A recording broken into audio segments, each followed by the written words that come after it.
हमारे पास गौ- गौरी। गौरी के बाद कौन सी डेंसिटी होती है जो है? गौरी डेंसिटी के बाद कौन सी डेंसिटी आती है? Sleeve density. अच्छा, स्लीव डेंसिटी को ममूलिक डेंसिटी भी कहते हैं, ये आपने भूलना नहीं है। ठीक है। अच्छा जी, स्लीव डेंसिटी के बाद कौन सी वाली होती है? स्लीव डेंसिटी के बाद कौन सी वाली होती है? खिलजी डेंसिटी होती है जी। खिलजी डेंसिटी के बाद कौन सी वाली होती है? खिलजी डेंसिटी के बाद कौन सी वाली होती है? तुगलक डेंसिटी होती है। तुगलक डेंसिटी के बाद कौन होते हैं? तुगलक के बाद कौन आते हैं? सैयद डेंसिटी आती है। सैयद डेंसिटी के बाद जो है वो कौन आते हैं? सैयद डेंसिटी के बाद क्या होते हैं? लोधी डेंसिटी। सो एक फॉर्मूला मैंने आपको बताया था कि जी जी एस के ची एस एल, ये एक सिंपल सा जो है वो याद आप रख सकते हो। ठीक है। जी जी एस के ची एस एल जो है वो ये याद रखा जा सकता है, पूछ रहा हूँ। ओके जी। सो लोधी डेंसिटी के बाद जो है वो कौन सी वाली डेंसिटी आती है? लोधी डेंसिटी के बाद कौन सी डेंसिटी आ जाती है सर? आफ्टर लोधी हमारे पास कौन सी डेंसिटी आती है सर? मुगलिया डेंसिटी जो है वो आ जाती है। ग्रेट जी। मुगलिया डेंसिटी में सबसे पहला कौन सा मुगल बादशाह होता है, एम्पर होता है जो आता है? कौन से वाला जो है वो मुगल बादशाह होता है? जहीरुद्दीन बाबर होता है। बाबर के बाद कौन आता है? बाबर के बाद कौन आता है? हुमायूं आता है। हुमायूं के बाद कौन आता है? BHA। हुमायूं के बाद कौन आता है? BHA। बाबर, हुमायूं, अकबर। ओके, नहीं हम मुगलिया सल्तनत की बात कर रहे हैं। सूरी को जो है वो आप कर सकते हैं, ऐड कर सकते हैं, लेकिन अगर मुगलिया सल्तनत की बात करेंगे तो फिर जो है वो हमें बताना पड़ेगा कि मुगलिया सल्तनत में सूरी जो है वो उनकी अलग डेंसिटी थी। ठीक है। अच्छा जी। सो जी अकबर के बाद कौन आते हैं जी? अकबर के बाद कौन आते हैं? सलीम जहांगीर आते हैं जी। जहांगीर के बाद कौन आते हैं? जहांगीर के बाद कौन आते हैं जी? किनकी हुकूमत होती है जी? शाहजहां। शाहजहां के बाद कौन आते हैं जी? शाहजहां के कौन है बेटे? औरंगजेब। औरंगजेब के बाद कौन आते हैं? औरंगजेब के बाद कौन आते हैं जी? शाह आलम। बहादुर शाह वन इन्हें कहेंगे। बहादुर शाह फर्स्ट इन्हें कहेंगे। बहादुर शाह के बाद कौन आते हैं? अभी हमने डिस्कस किया। बहादुर शाह के बाद जो है वो कौन आते हैं? जहानदार शाह आते हैं। जहानदार शाह के बाद कौन आते हैं? वो हमने देखा, शाह आलम जो है, फारूक सयार जो है, उन्हें वो आते हैं। सो जी, यहाँ तक पहुंचते पहुंचते 1790 में जब मोहम्मद शाह का टेन्योर था, ये फारूक सयार के टेन्योर के बाद जो है मुगलिया सल्तनत तेजी से इसका शराजा बिखरना शुरू हो गया। नादिर शाह पर्शिया का था रहने वाला उन दिनों। बरसगीर पाको हिंद पे मोहम्मद शाह जो है वो इसके बाद आते हैं। फारूक सयार के बाद मोहम्मद शाह की हुकूमत आती है। मोहम्मद शाह जो है वो हुकूमत कर रहे थे जब 1739 में कुछ अजीब होता है। पर्शिया के रहने वाले नादिर शाह जो हैं वो अटैक करते हैं बरसगीर पाको हिंद पे। सो हमारे पास जो है नादिर शाह यहाँ पे आते हैं दिल्ली में 1739 के अंदर। नादिर शाह और अहमद शाह दुरानी, ये दो वो लोग थे।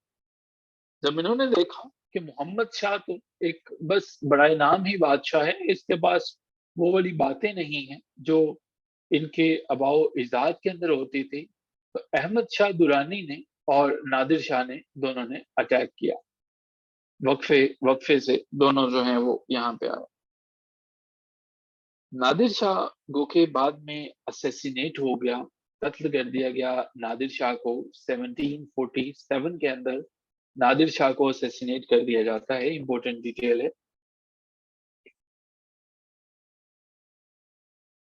मोहम्मद शाह जो मुगल एम्परर था, इसके बाद मुगलिया सल्तनत में एक और वीक्स जो है वो किंग आ जाता है।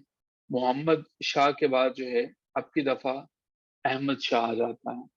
सो अहमद शाह यहाँ पे हमारे पास आते हैं। अहमद शाह, अहमद शाह जो है ये वो वाले अहमद शाह हैं जो कि अहमद शाह दुरानी है। मुगलिया सल्तनत जो है उसके अंदर जो अटैक किया जाता है वो अहमद शाह दुरानी, अहमद शाह जो है वो दुरानी की तरफ से। अहमद शाह यहाँ पे आते हैं और मुगलिया सल्तनत पे कंट्रोल कर लेते हैं। अहमद शाह ने 1748 से लेके 1754 तक जो है वो बरसगीर पाको हिंद पर हुकूमत की। आखिरकार हर शेर का एक सवासिर होता है। अहमद शाह किसी जमाने में बहुत ताकतवर होता था। आप में से जिन लोगों ने पंजाब यूनिवर्सिटी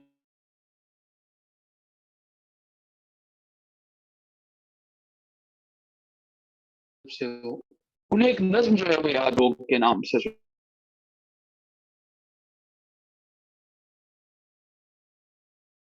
जो अंग्रेजी की किताब द हॉक्स मोनोलॉग, अगर आपने इसे किसी ने ये पढ़ा है, बड़ी जबरदस्त जो है वो ये पोएम थी, हॉक्स मोनोलॉग। ये ताकत के बारे में है। ये एक ऐसे परिंदे के बारे में है जो कि समझता है कि मैं सब कुछ कर सकता हूँ और मैं जो चाहूँ वो कर सकता हूँ। हॉक्स मोनोलॉग एक औकात की खुद कलामी की पढ़ी हुई है किसी ने आप में से? ये एक बड़ी फेमस जो है वो नज्म है। किसी ने पढ़ी है इसको?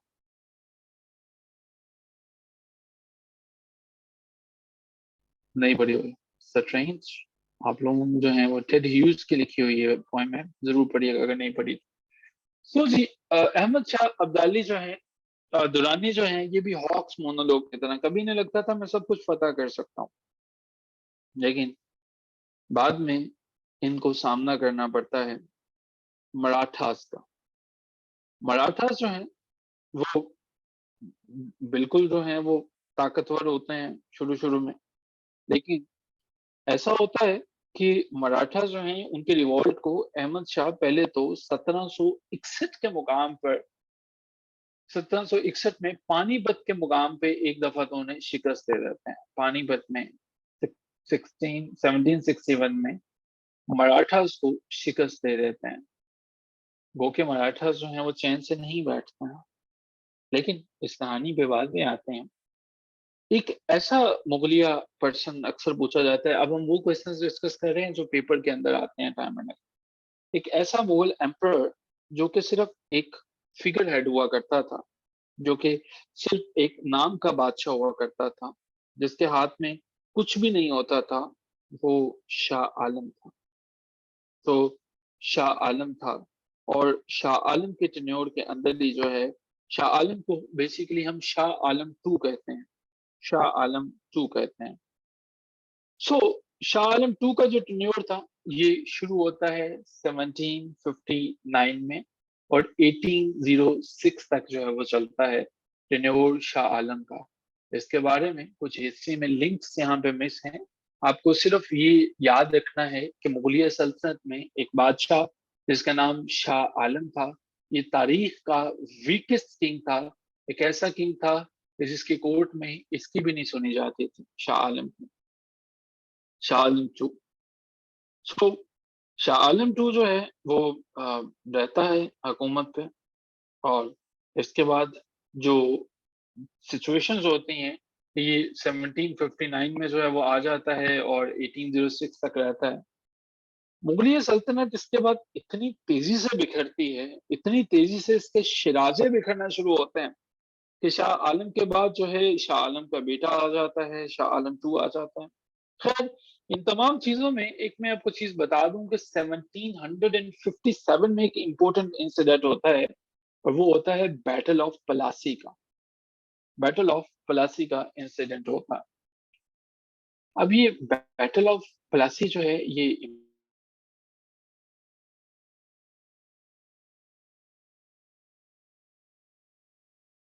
आ सकता है पलासी के बारे में, वाई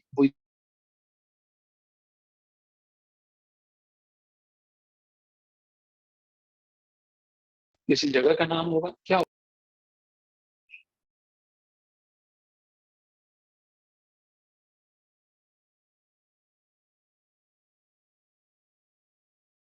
क्या अभी आवाज आ रही है?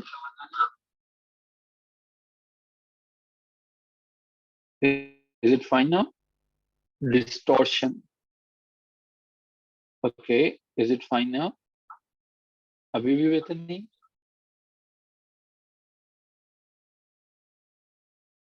Okay. Battle of Plassey, basically इसकी डेट पूछी जाती है, ये हमारे पास 23 जून को होती है, 1757 में। इंपॉर्टेंट जंग थी। बैटल ऑफ प्लासी जो है वो ईस्ट इंडिया कंपनी जो है, ईस्ट इंडिया कंपनी के और दूसरे नंबर पे इंडियन आर्मी के दरमियान होती है। इसके अंदर जो है, बंगाल में, बंगाल के लोगों ने बगावत की थी, और यही वजह है कि हम इसको, इस जंग को इंडिया के लोग जो है वो हार गए थे। सो बैटल ऑफ प्लासी जो है वो एक इंपॉर्टेंट बैटल है, इसकी डिटेल्स को देखिएगा। यहाँ पे कुछ इंपॉर्टेंट डिटेल्स मैं आपके साथ शेयर करना चाहूंगा, जो अपडेट्स होंगी हिस्ट्री से रिलेटेड उस तरह से नहीं होंगी। अक्सर पूछा जाता है कि फर्स्ट सिख वॉर, पहली सिखों की जंग जो है वो कब लड़ी गई थी? 1845 से 1848 तक फर्स्ट सिख वॉर जो है वो चली। ये जंग थी बेसिकली सिखों के दरमियान और ईस्ट इंडिया कंपनी के दरमियान। कहने को ये ईस्ट इंडिया कंपनी थी, एक कंपनी है, लेकिन इसके बैक पे इसको सपोर्ट करने के लिए मौजूद है ब्रिटिश गवर्नमेंट। वही बात जो कार्ल मार्क्स करता है, कार्ल मार्क्स कहता है, कार्ल मार्क्स को जिन लोगों ने पढ़ा होगा वो ये बात जानते हैं। कार्ल मार्क्स कहता है, ये कार्ल मार्क्स के अल्फाज हैं, ये मेरे अल्फाज नहीं है। कार्ल मार्क्स कहता है कि ये लोगों ने बड़ी बड़ी इंडस्ट्रीज के पीछे जो है वो हुकूमतें बैठी होती हैं। बड़े बड़े मजहब वालों के पीछे जो है वो बड़े बड़े लोग, इंडस्ट्रीज बैठे हैं। यहाँ पे जो है वो कुछ ना कुछ बिजनेसमैन बैठे हैं, यहाँ पे लोग काम कर रहे हैं। अगर किसी को कैपिटलिज्म का और मार्क्सिज्म का आइडिया नहीं है तो वो मैं बता देता हूँ आपको। मार्क्सिज्म एक ऐसी चीज होती है जिसमें सब कुछ गवर्नमेंट का होता है, जैसे कि हमारे पास चाइना के अंदर है। और कैपिटलिज्म ऐसी है जिसमें सरमायादाराना निजाम होता है। किसी ने एक फैक्ट्री लगा ली, एक फैक्ट्री लगाने के बाद वहां पे मुख्तलिफ मजदूर जो हैं वो काम कर रहे हैं। ये मजदूर सारी जिंदगी भी काम करते रहेंगे, ये इस फैक्ट्री के मालिक के बराबर कभी नहीं पहुंच सकेंगे। लेकिन मार्क्सिज्म में ऐसा नहीं है। मार्क्सिज्म में सबको मसावी हकूक दिए जाते हैं। कार्ल मार्क्स का कहना था कि ये जो मजहब है ये लोगों को पैसिफाई करने के लिए दिया जाता है। ये मजहब, जब ये फैक्ट्री ऑनर जो है ये कंट्रोल करता है यहाँ पे बैठे हुए मौलवी को, जब ये इसके मुलाजमीन जो हैं वो कहेंगे तनख्वाह बढ़ाओ, तो ये मौलवी यहाँ से बताएगा कि अल्लाह ने सब्र का हुक्म दिया है। अगर क्रिश्चियन है तो बाइबल में खुदा ने ये कहा। अगर वो भगवत गीता की बात कर लेगा, वो रामायण की बात कर लेगा, it's not associated with Islam only, तो ये उसको पैसिफाई करेगा कि भाई इसके बाद भी एक जहान और है, वहां पे जाओगे सब हो जाएगा, ये होगा, तुम्हारी जो है वो आरती जलाई जाएगी, वगैरह वगैरह वगैरह। ये कार्ल मार्क्स के अल्फाज हैं। वंस अगेन मैं सिर्फ इनको जो है वो बताऊंगा आपको, जो है इससे मुझे, मेरे से एसोसिएट ना कीजिएगा।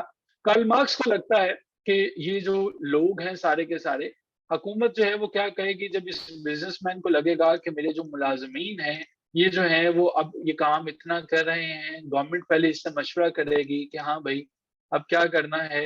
ये कहेगा अब मिनिमम वेजेस आप बढ़ा दो, आप ऐलान कर दो कि मेरी जो है वो, मैं मिनिमम वेजेस आपने बढ़ा दी हैं तो मैं इस पे इम्प्लीमेंट कर दूंगा, क्रेडिट आपको जाएगा। लेकिन गवर्नमेंट सारे का सारा जो काम है इससे पूछ के करती है। अगर इस बात की समझ नहीं आई तो जरा ये देखिएगा, मुझे बताइएगा। ये ईस्ट इंडिया कंपनी है, एक कंपनी का नाम है, लेकिन जब लड़ाई होती है तो कौन आता है? किस मुल्क की जो है वो आर्मी आती है? कौन आता है इस ईस्ट इंडिया कंपनी को सपोर्ट करने के लिए? जरा देखिएगा, ब्रिटिश आते हैं। अब ब्रिटिश को क्या पड़ी थी कंपनी को सपोर्ट करने की? समझ रहे हैं इस सारे के सारे सिस्टम को? तो यहाँ पे एक माइंड बैठा है, ये सारे के सारे सिस्टम को बिजनेसमैन चला रहा है। अब बिजनेसमैन जो है वो इस चीज का फैसला करता है कि मौलवी जो है वो जुमे के अंदर, या फादर जो है वो चर्च के अंदर, या मंदिर के अंदर जो है वो जो जो पंडित है वो क्या कहेगा ये बताता है कि ये डिक्टेट करता है। अगर यहाँ पे सरमायादाराना निज़ाम बैठे हैं, अगर किसी बैंक के बड़े-बड़े ओहदेदारान बैठे हैं, ये कभी भी सूद के ऊपर बात नहीं करेगा। अगर यहाँ पे से डिक्टेशन मिलते हैं, ये निज़ाम सारे का सारा कहलाता है कैपिटलिज़्म, सरमायादाराना निज़ाम। एडम स्मिथ जो हैं वो इसके बानियों में से हैं और उनकी किताब है, अगर मैं गलत नहीं हूँ, वेल्थ ऑफ द नेशंस के नाम से। और डैश कैपिटल है कार्ल मार्क्स की, इनको ढंग से पढ़िएगा, बड़ी ज़बरदस्त आपको इन्फॉर्मेशन मिलेगी। सो ब्रिटिश गवर्नमेंट जो है वो सपोर्ट करती है ईस्ट इंडिया कंपनी को। अब हमारे पास जो है वो इस जंग को जीत जाते हैं, ब्रिटिश जीत जाते हैं, जो फर्स्ट सिखों के साथ उनकी लड़ाई होती है। आपको ये जान के शायद हैरत हो, मुगलिया सल्तनत, वही मुगल जो किसी ज़माने में कहा करते थे कि हमारा नाम आलमगीर है, हमने पूरी दुनिया पे हुकूमत करनी है, या मेरा नाम जहांगीर है, मैं पूरे जहान को फ़तेह करूँगा। अब की दफ़ा वो पेंशन पे गुज़ारा करते हैं और पेंशन देने वाले कौन हैं? East India company. East India company जो है वो यहाँ पे इनको पेंशन देती है, मुगलिया बादशाहों को, ये वो लोग हैं। 1857 आखिरी नेल साबित होता है कॉफ़िन के अंदर जो है वो। बहादुर शाह नंबर 2, ये वही बहादुर शाह हैं जिनकी मैंने अभी आपके सामने जो है वो नज़्म पढ़ी थी। बहादुर शाह, इनको इनको मजबूर किया जाता है कि आप बादशाह हैं, आप ये हैं, वो हैं, तो चलिए इंडिपेंडेंस की एक जंग जो है वो लड़ते हैं। कुछ सिपाहियों ने तो इवन इनको बादशाह बना दिया और इनको पूरा प्रोटोकॉल भी दे दिया। इंडियंस ने पूरी कोशिश की, ऐसा नहीं था कि इंडियंस जो हैं वो जान नहीं मारी उन्होंने, वो पूरी कोशिश से लड़े 1857 में, डेस्परेटली वर्क किया कि जनाब हमें ब्रिटिश की इंपीरियलिज्म से निजात मिल सके। लेकिन ये लड़ाई नाकाम हो गई कि मेरे कत्ल के बाद उसने जफ़ा से तौबा। सो बहादुर शाह के साथ भी कुछ ऐसा ही हुआ। बहादुर शाह जो हैं, इनको बिल्कुल अलहदा तन्हाई में भेज दिया गया और इनका जो अंजाम हुआ वो आपके सामने है। बहादुर शाह जो हैं, बहादुर शाह ज़फ़र जो हैं, इन्होंने कैदो-सबूअतें भी बर्दाश्त की, फिर इनको निकाला भी गया और ये ड्यूरेशन जो इनका था वो 1837 में शुरू होता है, बहादुर शाह ज़फ़र का, और 1857 में मुकम्मल तौर पे ख़त्म हो जाता है। वही बात जो मैं बता रहा था, मिर्ज़ा गालिब ने लिखा था ना कि मेरे कत्ल के बाद उसने जफ़ा से तौबा, हाय उज़ोदु पशेमां का पशेमां होना। सो अब इनका क्या फ़ायदा? वो जो रही सही पेंशन और बाकी चीज़ें थी, वो भी ख़त्म हो गई। इनको रंगून में डाल दिया गया। रंगून जगह का नाम है, बर्मा का जो है वो। बहादुर शाह की मौत भी वहीं पे होती है रंगून में। वो इम्प्रिज़नमेंट थे, जेल के अंदर थे। सो यहाँ पे 1857 में ये जो मुगलिया सल्तनत हमने पढ़ी, जो ज़हीरुद्दीन बाबर से शुरू होती है, यहाँ पे ख़त्म हो जाती है। टोटल जो मुगलिया सल्तनत के बादशाह थे, जो अभी तक आए थे, उनकी तादाद 17 थी।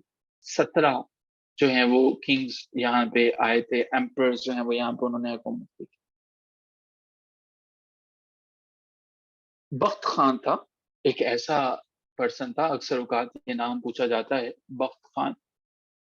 बख्त खान जो हैं, बख्त खान जो हैं, हुकूमत खत्म हुई थी, हुकूमत खत्म हुई थी, हुकूमत खत्म हुई थी।